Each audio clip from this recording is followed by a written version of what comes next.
Hi guys, welcome to my channel. So in this lecture we will see memory allocation for objects. So here I am using code for C++.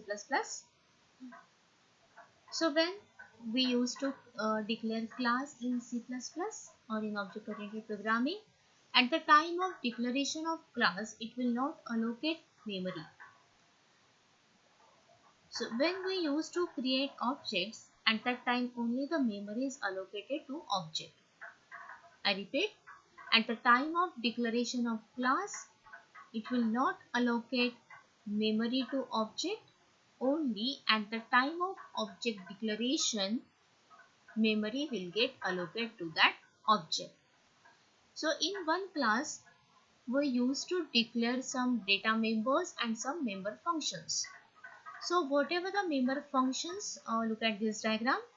So what are the member functions we are going to define in our class? So at the time of function definition, whatever the memory is used over there, that memory will get shared among all the objects and number of objects whatever you are going to declare in your program. So in your one class there can be one function, two function, three function or n number of functions. So let us consider in our class we are having two member function 1 and member function 2.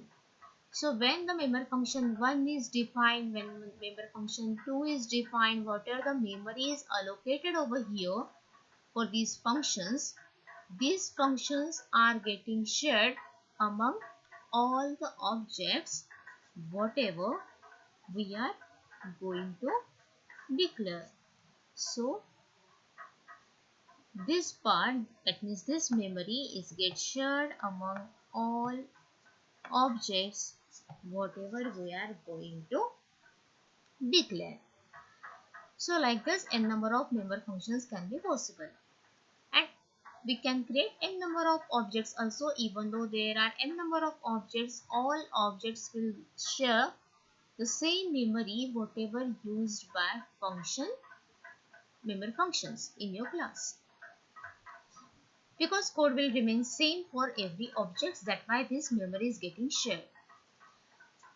But whatever the data members you are going to declare within your class, every object will have separate memory location to store the value of data member.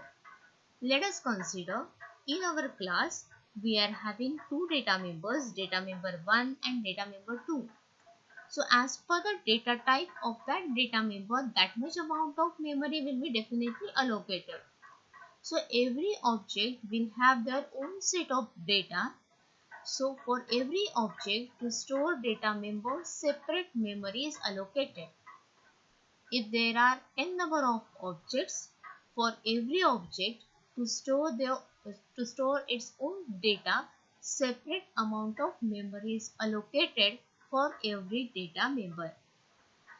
As here I am using only two data members, data member 1 and data member 2. Let us consider we are having three objects, object 1, object 2 and object 3. So for object 1, to store data member 1 and data member 2, memory is allocated at the time of creation of object 1.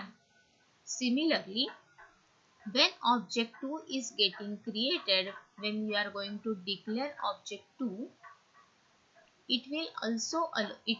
there will be also allocation of memory for data member 1 and data member 2 for object 2. And in the same way, when object 3 is getting declared, it will have separate memory for data member 1 and data member 2. That means to store data members, every object will have their own memory, while memory used for functions are getting shared among all the objects. So here I am using one small code. So here we are using one class, that is product. Here it is having two data members. One is integer, another is float. Integer piano, float cost. So that means to store integer, it will require 2 bytes of memory. So it will require 2 bytes of memory. To store cost, cost is float. So to store cost, it requires 4 bytes of memory. So as I just said, separate memory allocation is done only for data members. So for the member function, memories will get shared. So depending upon what are the code you are writing over here, as per that the memory will get reserved. It will allocate memory to that function at the time of function definition. So that means for every object, whenever we are creating any object, whenever we are going to declare any object, every object will have total 2 plus 4, that is 6 bytes of memory individually. So here just look at the we will look at the code in get data method. This is member function. This is I have declared within the class. You can say this is inline method. Here I am going to assign piano. Piano equals to a, cost equals to b. That is first parameter is given to piano, second parameter is given to cost. Input data method, which is also inline method. So we are going to display value of piano and cost.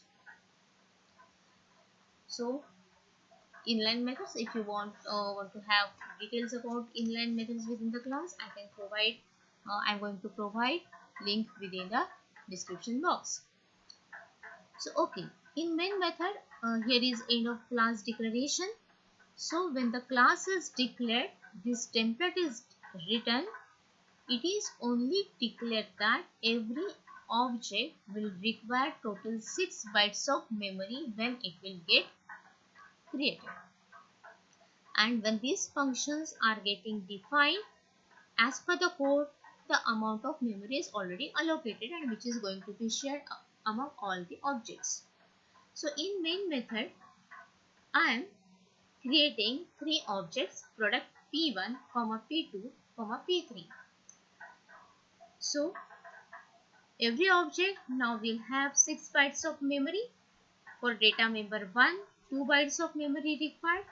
For data member 2, that is for cost, 4 bytes of memory is required. So when product P1 is declared, so as say here, this is my P1 now. So this P1 object will have 2 bytes of memory for piano. So for piano, it will have 2 bytes of memory. So that is reserved. Similarly, for data member 2, as second data member is float, there is cost, it will require 4 bytes of memory. So like this, total 6 bytes of memory allocated to P1. And similarly, here also for object P2, I say my object, second object is P2 now as per the code written. So this is my P2. So again for piano, it will have for piano 2 bytes of memory is allocated,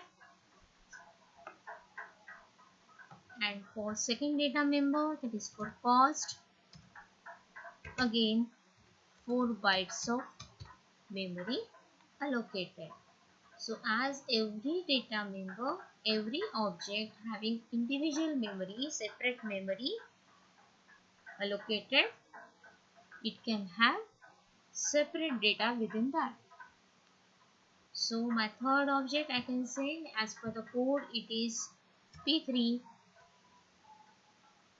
And for P3, again 6 bytes of total memory is allocated. For piano, 2 bytes, and for cost, 4 bytes, because cost is float. For cost, 4 bytes.